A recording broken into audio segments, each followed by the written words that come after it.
Felicito a los jóvenes por haber organizado esta vigilia. Dios les bendiga. Se me ha pedido hablar sobre el tema guerra espiritual. Es un tema amplio, es un tema profundo. Yo lo tengo preparado para ser impartido en 40 horas clases. Después de hoy nos van a quedar quizás unas 39 horas pendientes sobre este tema. ¡Wow!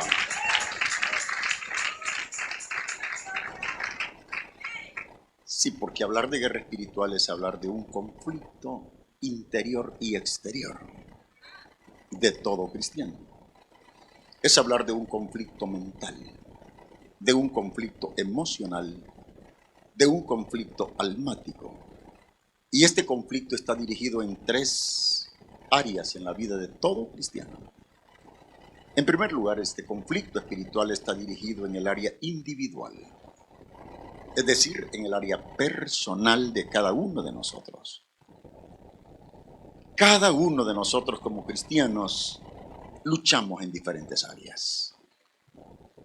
No sé en qué áreas usted trae conflicto. No sé en qué áreas de manera particular usted tiene conflictos. Pero todos los seres humanos tenemos conflictos de manera personal. La segunda área de conflicto espiritual es el área matrimonial. Eso es sumamente fuerte. En el área matrimonial. Esto incluye también a la familia. ¿Cuántos aquí somos casados? ¡Wow! No necesita decírmelo, pero yo sé que tiene conflictos en su matrimonio. Porque el matrimonio es la empresa más difícil de ser administrada con eficacia. Y en el área matrimonial, el conflicto espiritual es cada día más fuerte. Los parámetros de investigación estadística emanadas de fuentes confiables, y me refiero a universidades de mucho respeto en los Estados Unidos de América, dicen que solamente en el estado de California, oiga esto, se están divorciando más del 60% de los matrimonios. Más del 60% de matrimonios están terminando en divorcio. En el área matrimonial hay fuertes conflictos de carácter espiritual. Y esto incluye, dije, el área familiar. Incluye a nuestros hijos, incluye al núcleo íntimo de cada una de nuestras familias. Y la tercera área de guerra o de conflicto espiritual es el área congregacional. Me refiero a la iglesia. Tal vez quienes más sentimos esta área de conflicto somos los que estamos involucrados en el liderato evangélico, en la directriz de la iglesia. Pero la iglesia está fuertemente atacada por fuerzas malignas a nivel congregacional. Esto no es nada, absolutamente nada nuevo. Las antiguas culturas célticas y las antiguas culturas druidas, estoy hablando de cientos de años antes de Cristo, los celtas y los druidas, conocidos como pueblos paganos, dedicados a prácticas ocultas, dedicados a la adoración de Satanás y los demonios, establecieron dentro de sus calendarios, oiga esto, estrategias de conflicto espiritual contra el pueblo de Israel. Y usted conoce conmigo la historia del pueblo de Israel, que no ha sido una historia favorable. Desde que Israel salió de las tierras de Gosén, dominadas por Egipto bajo el imperio de los faraones, Israel ha traído una lucha constante. Y luego más tarde Israel se involucra con el paganismo. Cuando Israel llega a Canaán, la guerra espiritual de Israel fue inexplicable. Cuando en la universidad estudiamos los libros históricos, uno se consterna y llora. Porque los paganos cananeos llegaron a sumergir a Israel a un nivel hasta indecible.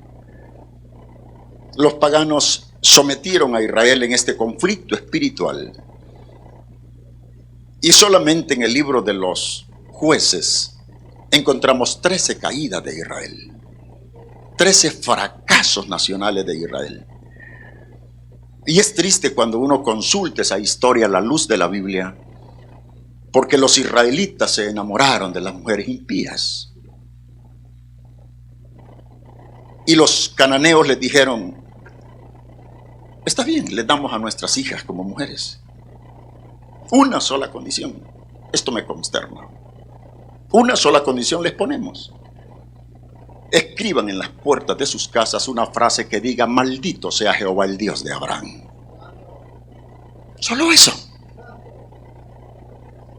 ¿Sabe qué dice la historia? 7 de cada 10 casas judías tenían el escrito en la puerta. El 70% de los judíos cayeron en esta guerra espiritual. Y después cae Israel bajo el imperio de los asirios, de los sirios, de los babilonios, de los medopersas, de los griegos, de los romanos, etcétera, etcétera. Después viene Cristo y abre una nueva dispensación llamada la dispensación del reino, o sea, la dispensación de la gracia, la dispensación del tiempo no contado. Y ahí ya no es Israel, sino nosotros como iglesia, quienes estamos en conflicto. Dele ese aplauso de alabanza al Señor. 3 objetivos de carácter general quiero alcanzar en el estudio de esta noche. Si ha traído papel y lápices, me gustaría que tomara nota de algunos aspectos básicos. Y luego daremos algún tiempo para contestar algunas preguntas sobre guerra espiritual. El primer objetivo, reconocer que Satanás es un personaje maligno, enemigo de Dios, enemigo del cristiano y enemigo de la iglesia. O sea que Satanás no corresponde a las mitologías griegas. Satanás no es un personaje inventado. La Biblia habla de su origen, de su actividad y de su destino eterno. El segundo objetivo, identificar cuál es nuestra posición en Cristo. ¿Cuál es el lugar que usted y yo ocupamos como cristianos? Y al reconocer nuestra posición en Cristo, tomar autoridad que Dios nos ha delegado. ¿Cuántos saben que la iglesia ha recibido autoridad de parte del Señor? Tenemos toda autoridad de parte de Dios para hollar y pisotear las fuerzas del mal. El tercer objetivo, reconocer que los demonios son emisarios de Satanás y que existen en 3 áreas. Y aunque solamente en 2 de las 3 áreas de existencia demoníaca se les permite operar, porque hay una área donde solamente existen pero no pueden operar. Y las 3 áreas donde los demonios existen son: número 1, las regiones celestes. Usted sabe que hay 3 cielos. Tenemos el cielo sideral, el cielo astral y el cielo celestial. Entre el cielo sideral y el cielo astral, la Biblia dice que no tenemos lucha contra sangre y carne, sino contra principados, contra potestades, contra gobernadores de las tinieblas y contra huestes espirituales de maldad que operan ¿a dónde? En las regiones celestes. Tal vez ese sea el mayor nivel de conflicto espiritual que como cristianos enfrentamos, pero no lo hemos querido reconocer. Me dijo un gran amigo mío, Dios lo tenga en gloria, pastor en la ciudad de Nueva York: si usted quería tener a ese pastor en su iglesia, su agenda estaba llena hasta el año 2024. Hasta el 2024 estaba llena su agenda. Un hombre muy metido en guerra espiritual. Y él me decía: Andrade, yo una vez le dije: Señor, ¿qué tantos son los demonios que operan en las regiones celestes? ¿Y cuál es la labor de esos demonios que operan allá arriba? Hasta que Dios me lo confirmó, me dice, en una revelación. Y me vi al mediodía en punto, en una llanura, el sol estaba fuerte en su candencia. Y de repente se oscureció y hubo tinieblas. Y el Señor me dijo, ¿quieres saber cuántos son los demonios que operan en las regiones celestes? Son tantos que si se unen no dejan pasar un rayo ultravioleta del sol a la tierra. Y los demonios que operan allá arriba están como buitres hambrientos a la cacería de la oración de los creyentes. El propósito de los demonios es que tu oración sea abortada, que no tenga respuesta. Por esa razón, las estadísticas dicen que solamente, oiga esto, el 20% de los creyentes tienen respuesta a sus oraciones. Aquí hay creyentes que quizás tienen un mes, 6 meses, 1 año, 5 años de venir pidiendo algo y hasta hoy no lo han recibido. El problema del creyente es que no entiende la dimensión de guerra que hay allá arriba. La segunda área donde los demonios operan es aquí en la tierra, donde la masa humana nos movemos. Aquí hay una actividad demoníaca de manera indecible. Entonces ellos operan en las regiones celestes y operan en la tierra. Pero hay una tercera área donde solamente existen, mas no les es permitido operar. Y esas son las regiones ocultas de la tierra, los calabozos ocultos, las prisiones ocultas.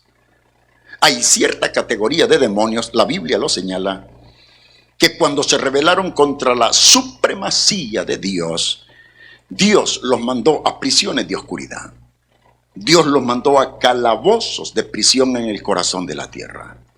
Esos demonios no conocen la luz del sol porque fueron mandados a prisión según la Biblia, y de allí saldrán solamente en el día del horrendo juicio para ser lanzados con Satanás, el falso profeta y el anticristo al lago de fuego. En el estudio de hoy lo voy a centrar en ese pasaje tan conocido de Efesios 6:10, por favor. Efesios capítulo 6, versículos 10. Desde los versículos 10 hasta desde el versículo 10 en adelante, Pablo habla de 4 aspectos fundamentales.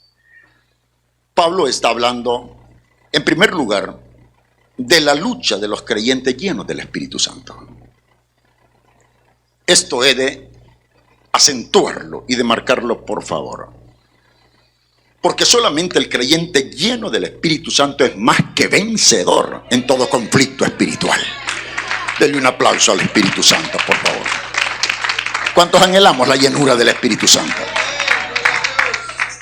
El creyente no lleno del Espíritu Santo, a quien Pablo califica como el creyente neumático, ese creyente pierde la batalla espiritual.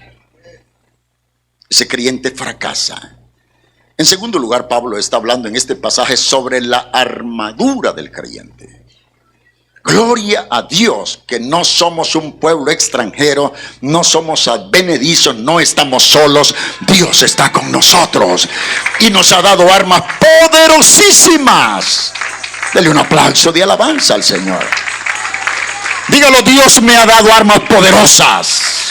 Declárelo, Dios me ha dado armas poderosas. En tercer lugar, Pablo habla de los enemigos del creyente. Y habla de los enemigos internos y de los enemigos externos.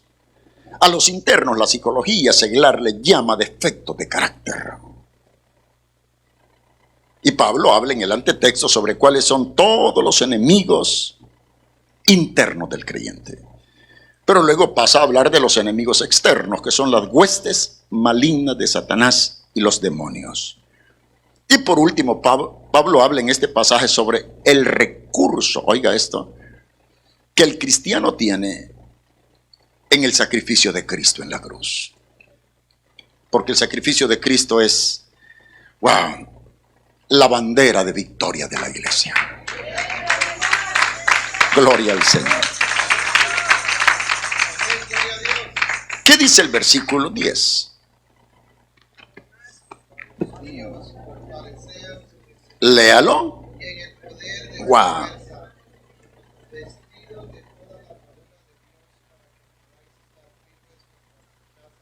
del diablo. Versículo 10 y versículo 11. Oiga la recomendación apostólica. Por lo demás, hermanos míos, fortaleceos en el Señor. No hay otra fuente de fortaleza para el cristiano sino el Señor Jesucristo. Dele ese aplauso de alabanza al Señor. Gloria a Dios. Parto de un principio llamado lógico, de un principio sustentado por la obviedad en el estudio de hoy. Y este principio dice, oiga esto, ningún boxeador que sea lo suficientemente inteligente y desee vencer a su oponente estaría dispuesto a subir a un cuadrilátero, a subir a un ring sin antes haber estudiado detenidamente a su enemigo, a su rival. Wow.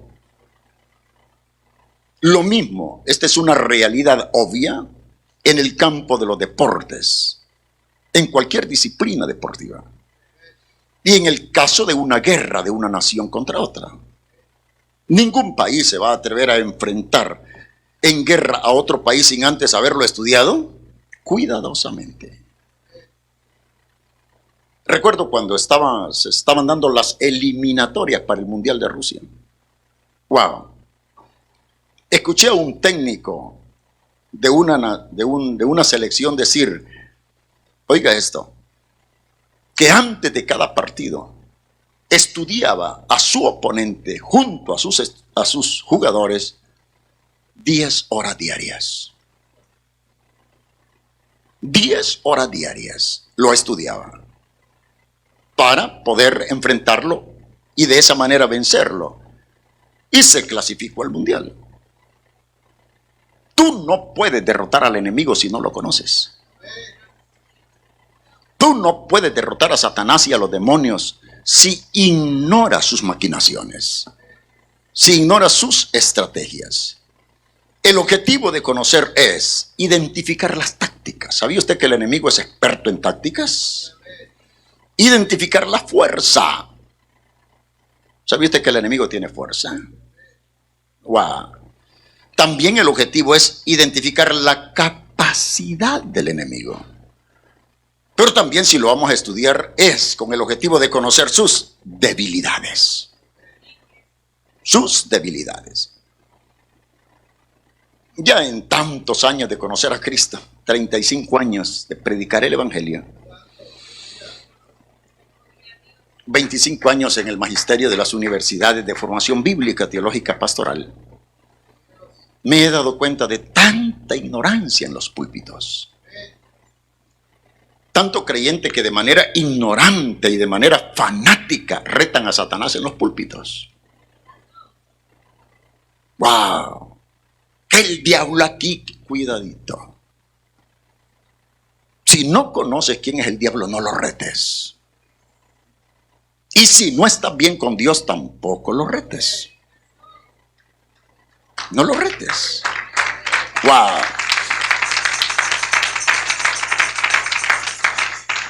Y digo esto, que es importante conocer a Satanás, porque me he dado cuenta que la ignorancia es el más grande aliado de Satanás.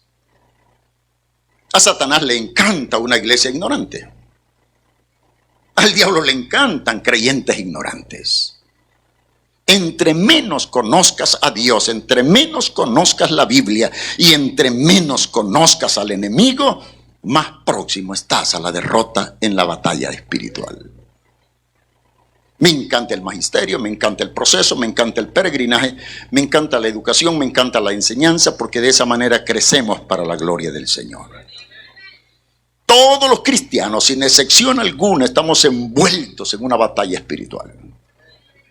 Sin excepción alguna. Desde el momento que tú dijiste, Señor, me arrepiento de mis pecados y te recibo como Señor y Salvador de mi vida, desde ese momento adoptaste a Satanás como el enemigo número 1 de tu vida. Y Satanás no está de turista en la tierra. Él vino a hurtar, a matar, a robar y a destruir. Y lo peor es que nuestro enemigo, oiga esto, nuestro enemigo es invisible. Nuestro enemigo no duerme y acecha como león rugiente al cristiano. Nuestro enemigo examina al creyente, le hace un diagnóstico al creyente y lo evalúa sobre cuáles son sus áreas vulnerables. Todos tenemos áreas vulnerables. Tal vez la suya no es la mía no es la suya. Pero el enemigo nos estudia y después de estudiarnos, nos declara la guerra. En esas áreas vulnerables, en guerra espiritual, se nos enseña que el creyente debe de, oiga esto, hacer una praxis, se le llama praxis, o un ejercicio de carácter individual. Quizás encerrarse en su cuarto, doblar rodillas, tomar lápices, tomar cuaderno y autosincerarnos con Dios y con nosotros mismos. En guerra espiritual no se trata de ver cuáles son sus debilidades, se trata de ver cuáles son las mías. Encerrado en mi cuarto con papel y lápices puedo decir: Señor, yo te amo, pero mis debilidades son 1 y las escribo, 2 y las escribo, 3 y las escribo. No sé cuántas debilidades tenga, pero luego que yo haya descubierto mis áreas vulnerables, puedo arrodillarme y decirle: Señor, estas son mis áreas débiles, te las rindo, te las entrego, dame victoria, Señor. Y seguro estoy que Dios es poderoso para darnos victoria en cualquier área. ¿Cuántos creemos que Dios es poderoso para darnos victoria? ¿En cualquier área? ¿En cualquier área? Amén. A esto se le conoce en guerra espiritual el principio de sinceridad. Tan perfecto es Dios que Dios en su palabra nunca te pide que tú seas perfecto. Él sabe que nadie podrá ser perfecto. Dios solamente nos pide que seamos sinceros. Aleluya. Dígalo: Dios me pide sinceridad. Dígalo conmigo: Dios me pide sinceridad. Eso es lo que Dios me pide. El gran reformador protestante Martín Lutero le decía a sus estudiantes en la universidad en Alemania: asincérese con Dios. Porque Dios trata con creyentes sinceros, no con creyentes hipócritas. Hipócrita es aquel que se oculta tras la túnica del Señor, que se esconde tras la túnica del Señor. Sincero es aquel que le abre el corazón al Señor.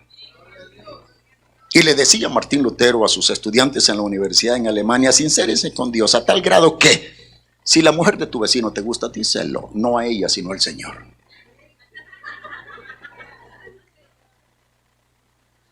Díselo al Señor: Señor, yo te amo, yo no quiero irme al infierno, pero esa vieja me gusta. Esto es guerra espiritual. ¡Wow! Y tú tienes el poder para darme victoria. ¿O no tiene Dios poder para darnos victoria en esa área? En todas las áreas de guerra Dios tiene el poder de darnos la victoria. ¡Wow! Es entonces urgente y necesario conocer quién es nuestro enemigo.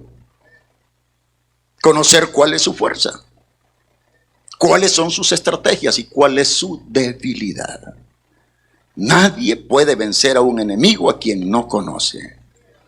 Esto significa que debemos de conocer el origen de Satanás.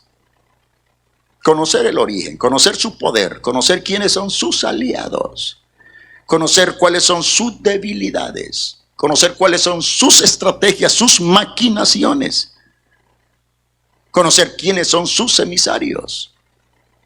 Una cosa son los aliados, otra cosa son los emisarios de Satanás. Los aliados son los demonios.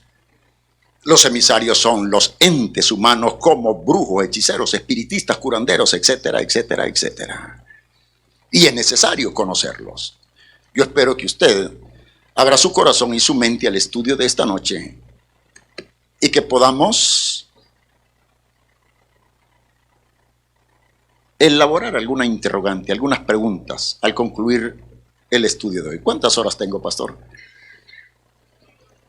Oh my God, como en El Salvador hasta que salga el sol, ¿ve?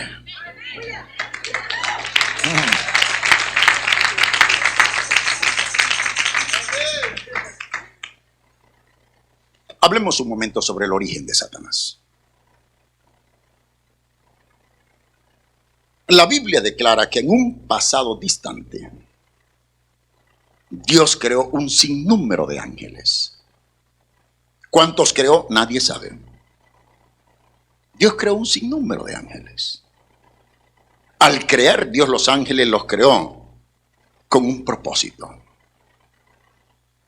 El propósito primario con el cual Dios creó a los ángeles es para que ellos le diesen obediencia, adoración, lealtad y fidelidad. Para que los ángeles fuesen obedientes, adoradores, leales. ¡Wow! Ese es el propósito. El mismo propósito con el cual Dios nos ha traído a la iglesia. Dios no te ha traído a la iglesia para que andes de juez de los demás. Dios no te ha traído a la iglesia para que andes buscando faltas de los demás. Dios no te ha traído a la iglesia para que andes fijándote con qué clase de ropa vienen los hermanos. Dios te ha traído para que seas adorador.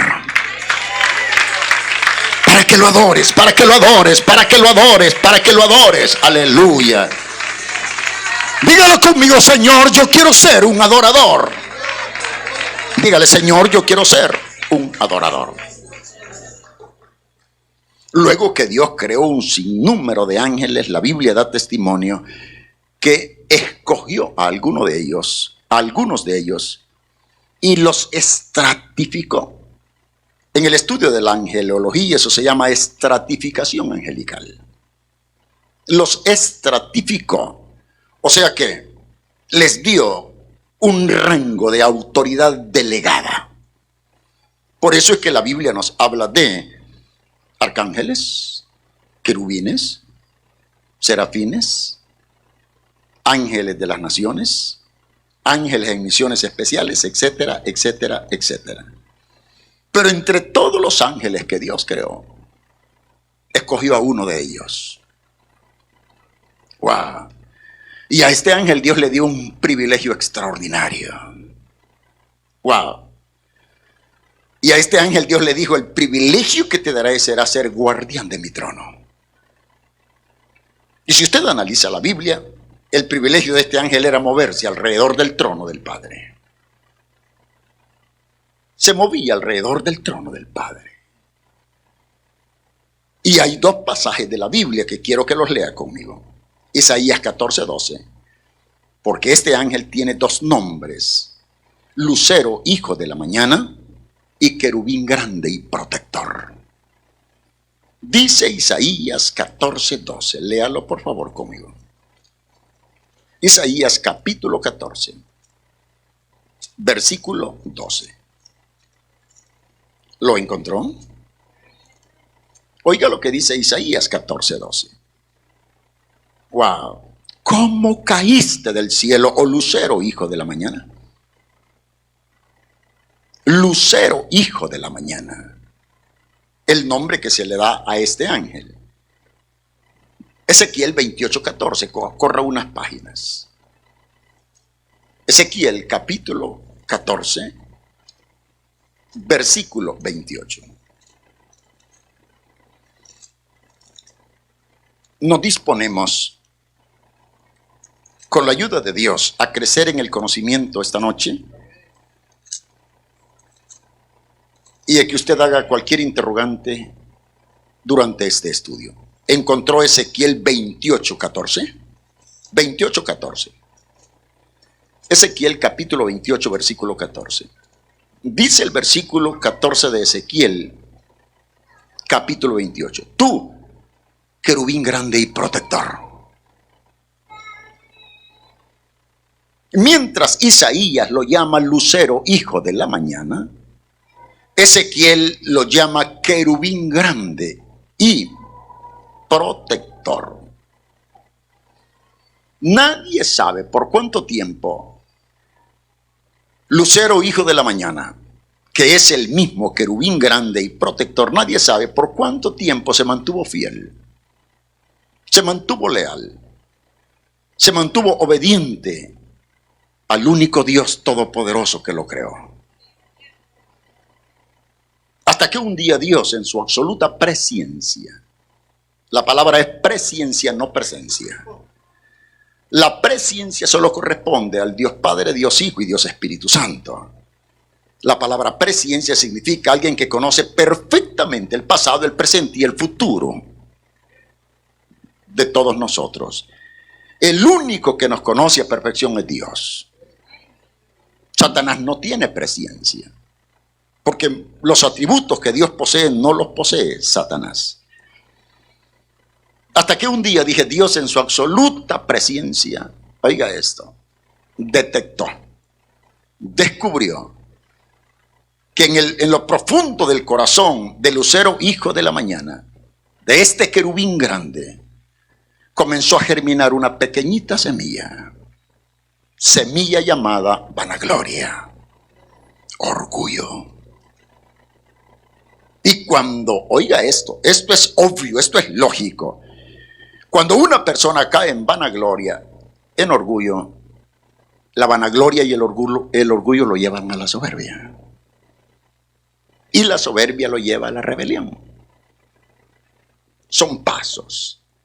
No se extrañe usted que en la iglesia hay muchos creyentes rebeldes que se rebelan contra la autoridad delegada por Dios.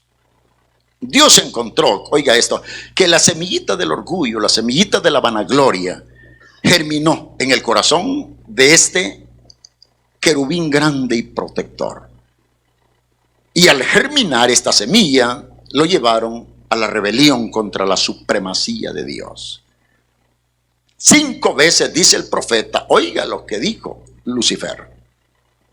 Oiga lo que dijo este ángel. Primero dijo, yo subiré al cielo. Segundo dijo, yo levantaré mi trono. Tercero dijo, yo me sentaré en el monte. Cuarto, yo subiré sobre las alturas. Y quinto, yo seré semejante y mayor que el Altísimo. Wow. Siempre yo y yo. ¿Cuándo vamos a entender las personas del liderato que los privilegios, que los dones que tenemos, los carismas, los talentos que tenemos no son nuestros, son dados de Dios? Dele ese aplauso de alabanza al Señor. ¿Cuándo lo vamos a entender?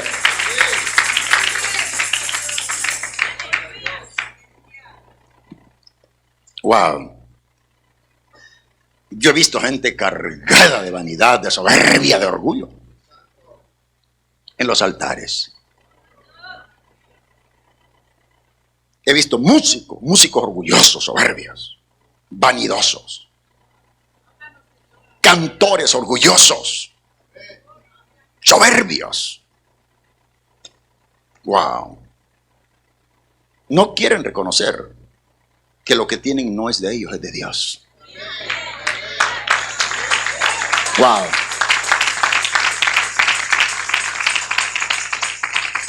Estaba en la ciudad del Dorado, Panamá, hace algunos años en un congreso. Y una noche estábamos cenando en la casa del pastor general que nos hospedaba. Y en enlace estaban pasando un muchacho, oh my God, cantaba como no tienes una idea, hermano. Lindo, lindo, lindo. Pero hasta por la pantalla se sentía el olorcito a soberbia, a orgullo, a vanidad. El hermano que lo entrevista le dice, hermano, para la teleaudiencia, díganos por favor, ¿a los cuántos años de edad comenzó a cantar? ¿A los cuántos años de edad comenzó usted a tocar los instrumentos? Y se puso a reír de una manera orgullosa. Y dijo, hermano, yo ya nací cantando. Yo nací tocando. Dice mi mamá que cuando yo estaba en su vientre ya oía mis dulces melodías. Wow. Yo le dije al pastor, ¿sabes una cosa, pastor Sarabia? ¿Sabes una cosa? Yo no soy profeta, ni hijo de profeta, ni pretendo serlo, pero a ese desgraciado Dios le va a meter una que no se le va a terminar. ¡Wow! Perdonen los que no son salvadoreños. Pero para nosotros los salvadoreños la palabra desgraciado significa falto de gracia. Falto de gracia. No lo malentiendan, por favor. Como un año más tarde regresé a la misma iglesia, a otro evento.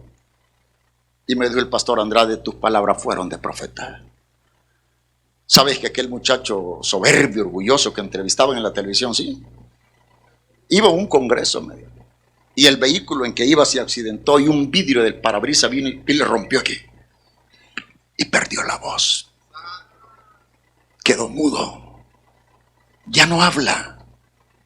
¿No que naciste cantando? Amados, los dones no son nuestros, los dones son de Dios.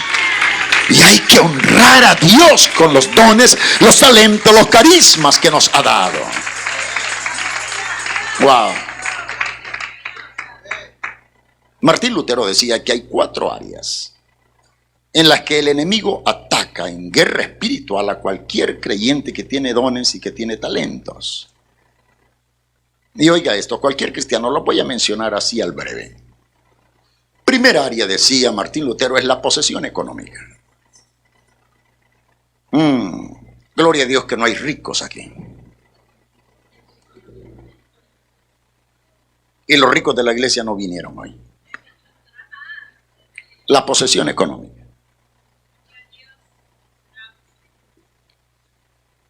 Hay gente que debido a lo que tienen, ven a los demás así, mire, bajo su hombro. Y se quieren constituir hasta caciques de las iglesias. Por eso se dará cuenta usted que de México para allá, México, Centro, Suramérica, las islas del Caribe, los creyentes más ricos son los que tienen todos los privilegios en la iglesia. Y muchas veces la pastoral tiene miedo a confrontarlos porque diezman bastante. ¡Wow! La posesión económica. Una área que puede volvernos soberbios y orgullosos. Segundo, la superación académica o la superación teológica pastoral. Hay personas que porque fueron 1 ciclo, 2 ciclos a la universidad, ya se sientan como jueces en la banca de la iglesia. Ya se sientan y dicen, ay, pobrecito el pastor, ni gramática sabe. Pobrecito el pastor, no puede ni leer. ¿Qué te importa a ti que el pastor no sepa leer ni escribir? ¡Aleluya! ¡Gloria a Dios! Pero Dios no te llamó a ti, que eres universitario, llamó a esa persona que no fue a la escuela. ¡Aleluya! Dele un aplauso de alabanza al Señor. ¡Gloria a Dios!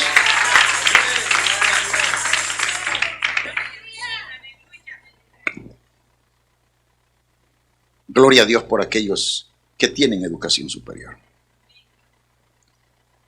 y son humildes. Tercer área que nos puede llevar a la soberbia y al orgullo es la apariencia física. Yo he pasado por iglesias que parecen galerías de exhibición.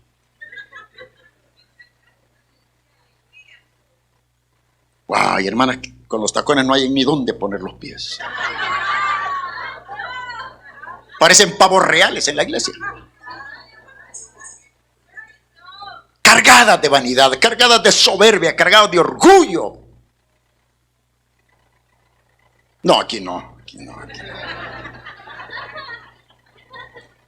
La apariencia física.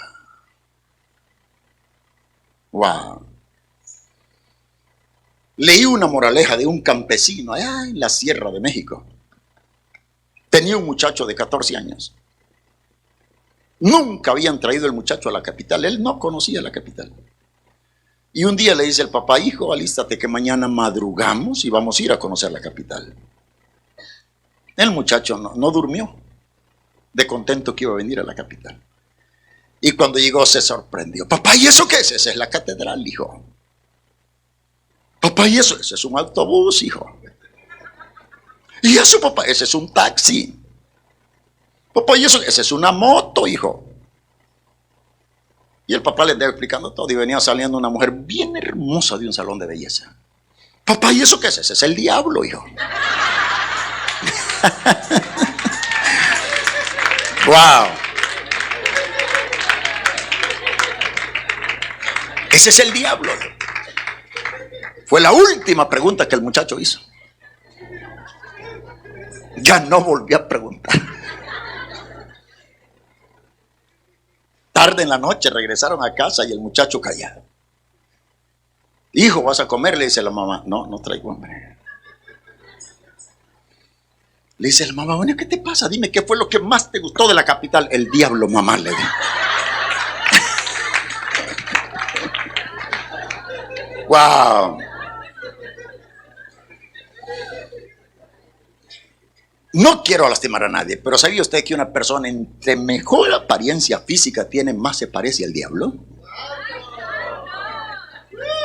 Gancho al hígado, papá. Entre más hermosa es una mujer, más se parece al diablo. Wow. Gracias a Dios que no vinieron las mujeres hermosísimas. Wow. Gloria a Dios por la apariencia que Dios nos ha dado. Wow. Gloria a Dios. Y siéntase feliz así como Dios lo hizo. Dele gloria a Dios por el color de su piel, por el color de sus ojos, por su estatura. Wow. Deje de andar pensando en cirugías. Wow. ¿Cuánto estamos contentos así como Dios nos hizo? Estoy acentuando el origen de Satanás y el origen de su caída, que fue vanidad, soberbia y orgullo. Wow. Tercera área en la que cualquiera puede caer en orgullo, y es lo que estaba diciendo, son los dones del Espíritu Santo. Los dones del Espíritu Santo. Hay gente que no quiere entender en la iglesia que los dones no son nuestros, son de Dios. Cualquier don que usted tenga, oiga esto, nosotros solamente cumplimos 3 papeles en el reino de Dios. Número 1, somos instrumento en la mano de Dios. Dígalo: soy instrumento en la mano de Dios. Dígalo: soy instrumento en la mano de Dios. Yo no sé nada de música. Wow. Apenas recuerdo cuando fui al seminario que me enseñaron la solfa, do, re, mi, fa, sol, la, si, do. Y algunos la confundían. A mí la soy, la me enredó. Do, re, mi, fa, sol, la, si, do. El do octavo. Pero de música yo no sé nada. Pero aquí hay gente que sabe de música. Y saben de marca de instrumentos. Yo ahí no sé cuál es el mejor, si el Yamaha o el Roland, a saber. A saber. No sé cuál es más caro de esos 2 teclados. Lo que sé es que los 2 son instrumentos. Pero supóngase que uno de ellos fuese de oro puro. De oro puro. Wow. Y de oro de 18 quilates. ¿De qué serviría un teclado de oro puro de 18 quilates si tras de él no hay un maestro que lo ejecute y que saque melodías que agraden al oído? ¿Qué quiero decirle con eso? Todos los que estamos en el ejercicio del ministerio solamente somos instrumentos y debemos de dejarnos tocar por el maestro. El maestro es Jesús. Para no caer en orgullo. Wow, para no caer en vanagloria. En segundo lugar, solamente somos colaboradores.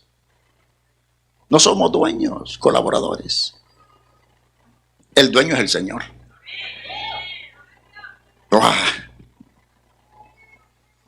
A veces me indigna en los corredores de los seminarios, en los corredores de las universidades de formación bíblica, teológica, pastoral, oír decir a los pastores, mi iglesia. Me dan ganas de preguntarle, ¿cuándo moriste por ella? ¿Cuándo resucitaste por ella? La iglesia no es de ningún pastor, la iglesia es de Jesús, porque Él la compró con su sangre en la cruz del Calvario. Dele un aplauso de alabanza al Señor. Aleluya. Wow.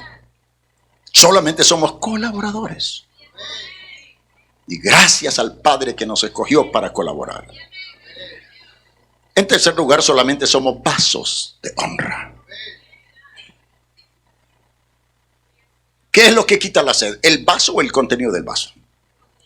El contenido. ¿Sabe a qué se le llama contenido? A la gloria de Dios, a la unción de Dios. Aleluya. Cualquier vaso, cualquier creyente sin unción no funciona. Todos los pastores saben conmigo que sin el Espíritu Santo no somos nada en el altar. ¿Qué podemos decir esta noche? Toda la gloria es tuya, Señor. Dígale conmigo, toda la gloria es tuya, Señor. Dígaselo. Toda la gloria. Puede decírselo, dele un aplauso de alabanza al Señor. Dígaselo, Señor, toda la gloria es tuya, toda la honra es tuya, toda la alabanza es tuya. Aleluya. ¿Y sabe qué dice la Biblia? Que Dios resiste a los soberbios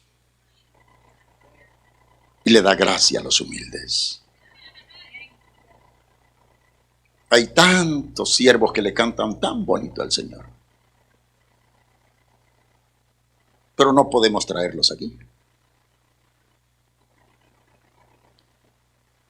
porque te ponen unas condiciones. Recuerdo que hicimos una gira en el Distrito Federal y varios estados de México con un concilio que se llama las Asambleas de Dios. Yo predicaba y me pusieron a un muchacho, wow, cantaba tan, pero tan lindo para el Señor. Y le dije, hermano, yo regreso a El Salvador, ¿no pudieras ir conmigo? Y hacemos unas campañas allá. Y me dijo Andrade, yo cobro $300 por noche. Y dije yo, desgraciado, ni aunque venda mi casa te podría llevar.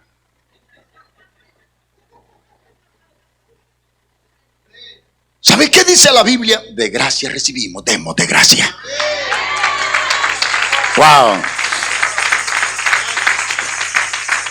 No estoy en lo particular de acuerdo con cantores que cobran y con predicadores que cobran. Porque nuestro patrón es el Dios que nos salvó, el Dios que nos llamó. Y Él nos va a bendecir de acuerdo a su generosidad y de acuerdo a su provisión. Dele ese aplauso al Señor. Aquí comienza el seminario de guerra espiritual. Aquí comienzan las 40 horas de clase sobre guerra espiritual. Wow.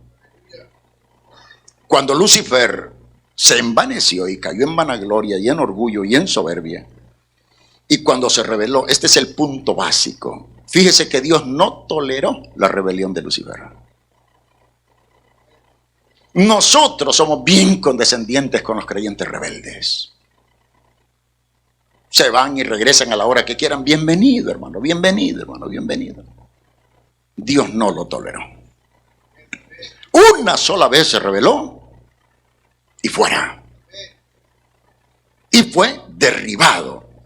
Y digo derribado porque es el término que usa la gramática canónica hebrea, griega y aramea, que Lucifer fue derribado. Porque he oído a muchos decir que Lucifer fue destronado. Un momento. Nunca tuvo trono. Nunca tuvo trono. Ni ha tenido trono. Ni tendrá trono. Aleluya. Él era guardián del trono. El que estaba en el trono desde un principio, ahí sigue inamovible por los siglos de los siglos de los siglos de los siglos de los siglos. Su nombre es Jesús de Nazaret, Rey de reyes y Señor de señores. A Él sea toda la gloria, toda la honra, toda la alabanza, todo el imperio y toda la majestad. Dele ese aplauso al Rey de reyes. Aleluya. Yo siempre he dicho que Lucifer solamente fue chofer de la limoncina del Padre, pero el dueño era otro. Ahora, cuando él se rebeló, oiga esto, arrastró con él a un sinnúmero de ángeles menores. Un sinnúmero de ángeles menores. Y dice la Biblia que fueron lanzados fuera de la presencia del Señor.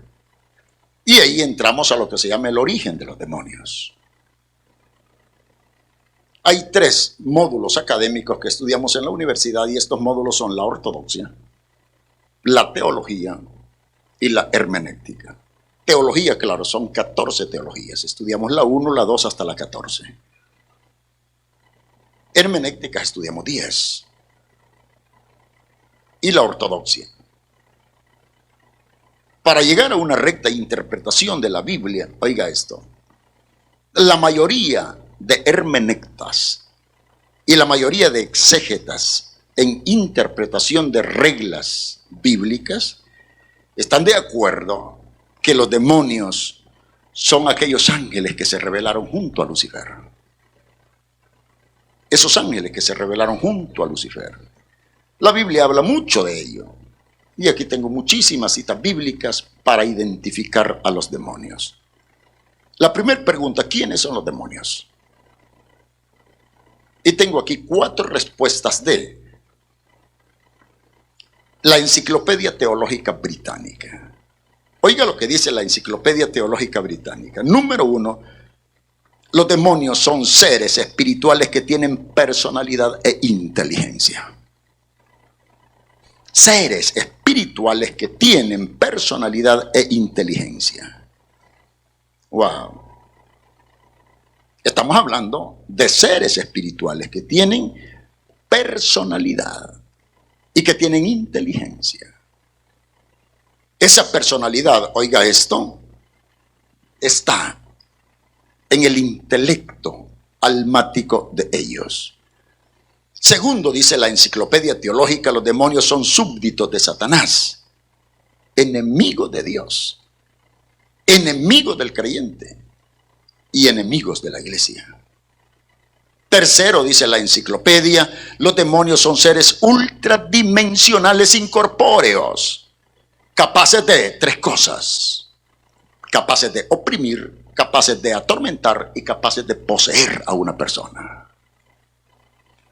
Hay personas que no están poseídas, pero están oprimidas por demonios. Hay otras personas que no están poseídas, solamente están atormentadas por demonios. Son 3 áreas que los demonios ejecutan: opresión, tormento y posesión.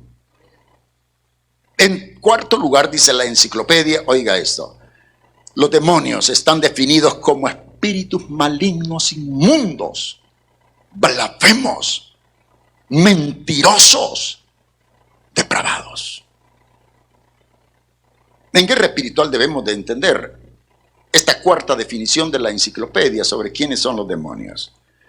Porque muchas veces vamos a orar por una persona afectada por demonios y cuando salimos de orar por el endemoniado, salimos creyéndole más al demonio que a Dios y a su palabra. Wow. Estábamos en Atlanta, Georgia, en un congreso, y después del culto de esa noche, todavía estábamos en el templo cuando le llamaron al pastor que una diaconisa de la iglesia estaba endemoniada al llegar a casa. Se habían manifestado demonios en ella. Y dice el pastor a 4 diáconos, a su esposa, y me dice: Pastor Andrade, vamos a orar por esta hermana afectada por demonio. Vamos, pastor. Wow. Era una argentina, bien hermosa la mujer. Nomás entramos al cuarto donde ella estaba endemoniada, levantó la cabeza así. Y le dijo, pastor, ¿qué vienes a hacerle? Tú no puedes echarme afuera.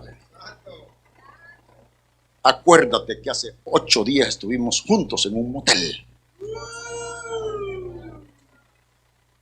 Oh my God, y la cara de la pastora cambió como no tienes una idea. El Espíritu Santo me dijo, el ataque no es contra el pastor, es contra la pastora. Y le dije a 2 diáconos, regresen a la pastora, la ven por favor. Porque esta mujer va a quedar libre y la pastora se va a ir endemoniada. Yo no sabía que la pastora era extremadamente celosa.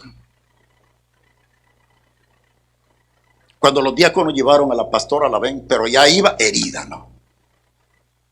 Había creído lo que el demonio dijo. El pastor tomó autoridad y unción, hermano. Lástima que no la tomó en el momento que la esposa estaba ahí. Y le dice, demonio sucio, diablo mentiroso, dime, ¿cuándo te he tocado tan siquiera una uña de tu mano? Y el demonio, y comenzó a reírse. Yo lo hice para ver qué cara ponía tu mujer. ¡Wow, hermano! Después nos tocó luchar más con la pastora que con la mujer endemoniada. Denle un aplauso al Señor. ¡Wow!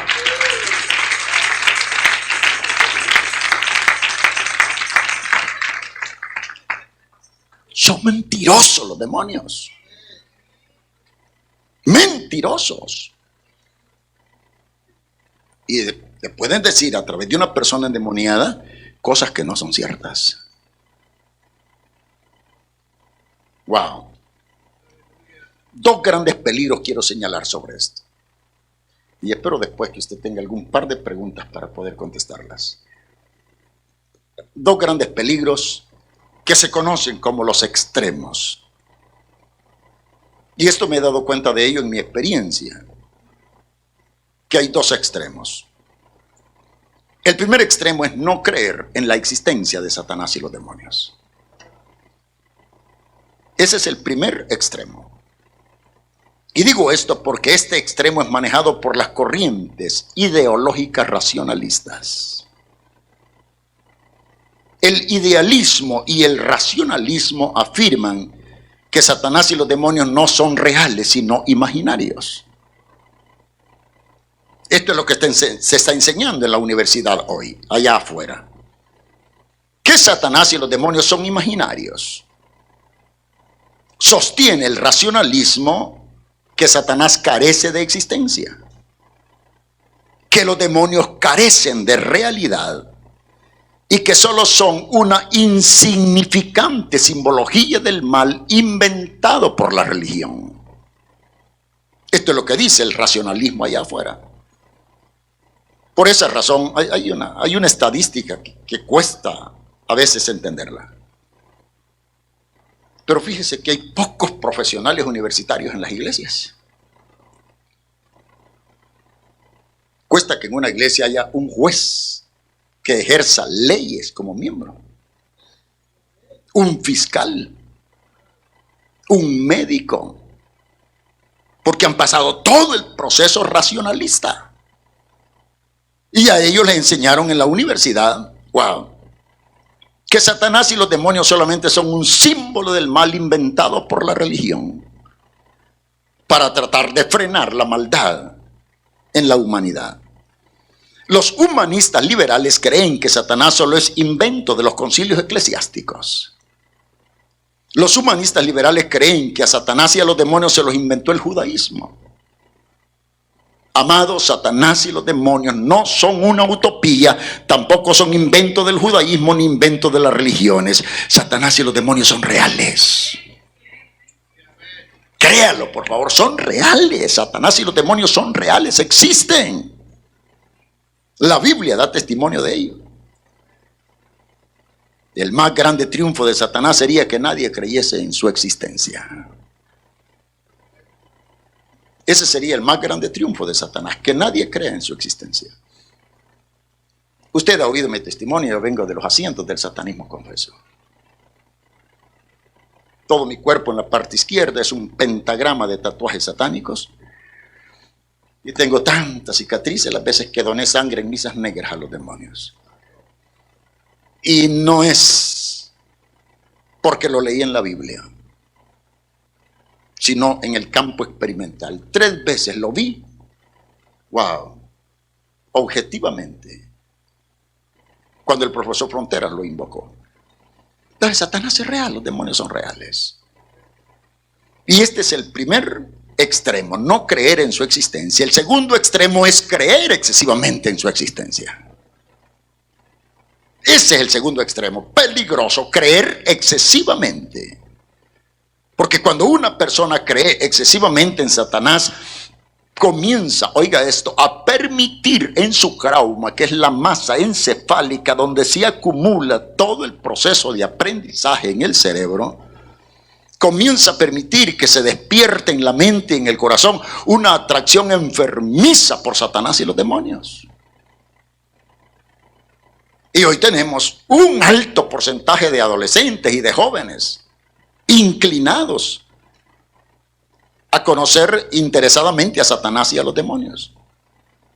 Miles de jóvenes se involucran cada día por curiosidad o en forma de juego, en forma de prácticas peligrosísimas como el juego de la Ouija. Estoy tratando el caso de la niña de un pastor. Tiene 13 años de edad. Wow. En la escuela jugó a la Ouija. Y ella quedó poseída por demonios. La hija de un pastor. Dice la pastora que una noche ella se levantó a medianoche y la encontró en la sala con la tijera en la mano haciendo 1000 pedacitos todas las Biblias que ellos tenían. Y cuando ella vio que su niña estaba cortando en pedazos las Biblias, fue corriendo al cuarto a despertar a su esposo, a despertar al pastor. Y cuando regresan ya no está ahí. Y van a su cuarto y no está en la cama, la hallaron pegada como si era araña en el techo de la casa. 13 años la niña del pastor. No fue fácil la liberación, pero gloria a Dios, está libre. Gloria al Señor, ha sido libre. Dele ese aplauso de alabanza al Señor.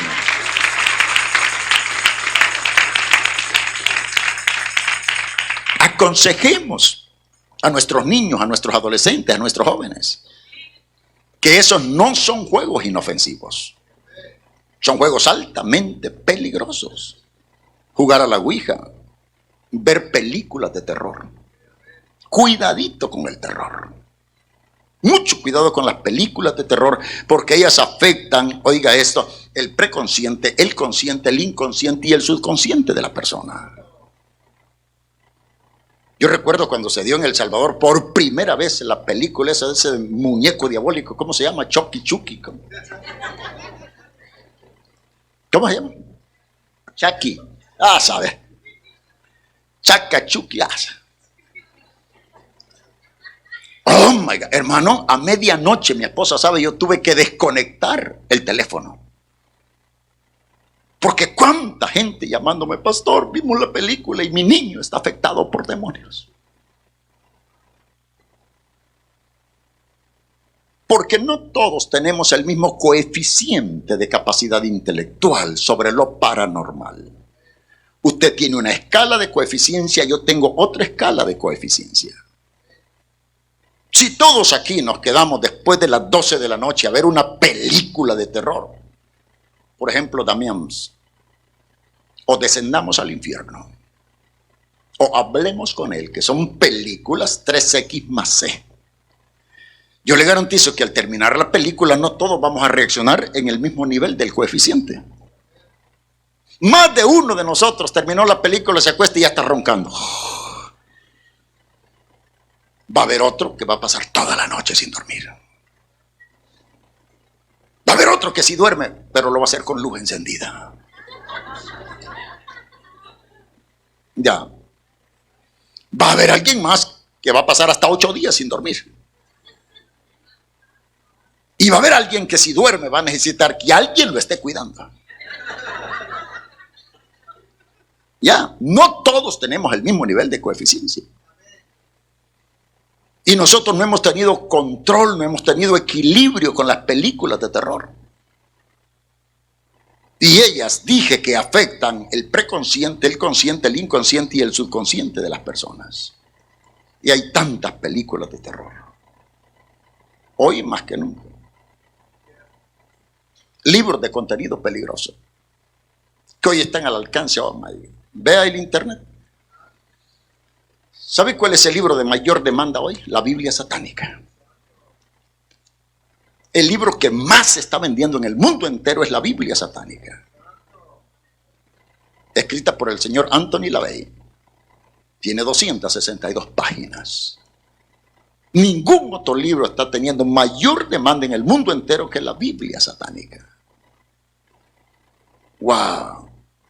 Y hasta la tienes en el internet. Si no la puedes comprar, ahí la puedes leer. Y no tenemos control sobre eso. Por otro lado, el rock metálico, la música rock. No quiero meterme en camisa de 11 varas. ¡Wow! Pero yo no creo en el rock cristiano. Si usted quiere creer, es cosa suya. El rock no adora a Dios. El rock no alaba a Dios. Cargo allí un CD, un DVD que lo grabé con 900 jóvenes en una plenaria sobre las consecuencias del rock. Origen y consecuencias del rock metálico. Wow. Si alguien lo quiere oír, se lo vendo después. El rock metálico destrona el consciente de la persona. Quédese usted en una vigilia y a la 1 de la mañana ponga rock a ver si le ministra el espíritu. No, señor. No ministra. Wow. Las personas que, oiga esto, escuchan música rock metálica. Bueno, en ese seminario está tremendo. Dura más de 90 minutos todo el seminario con 900 jóvenes. Wow. ¿Y sabía usted que la música rock metálica es ritualizada a Satanás antes de salir de venta al mercado? Se lo dice alguien que fue sacerdote satánico. Y parte de la ceremonia en que se ritualiza la música rock dice así en los libros ocultos: oh Satanás, te pedimos que toda persona que escuche esta música podamos conocerla personalmente en las llamas del infierno. Wow. Adviértale a sus hijos del peligro de la música rock, del riesgo de la música rock, porque es ritualizada y consagrada a Satanás. Estoy hablando de creer excesivamente en Satanás y los demonios. Ahora, las consecuencias de todo esto son altamente peligrosas y son consecuencias irreversibles y hasta permanentes. A menos que Cristo llegue y con el poder de su sangre rompa todo ligamento, rompa toda atadura, rompa todo yugo y derribe todo muro. ¿Cuántos creemos que hay poder en el nombre de Jesús? Dígalo conmigo: el nombre de Jesús es poder. Dígalo: el nombre de Jesús es poder. Y dígalo: la sangre de Cristo tiene poder. Amén.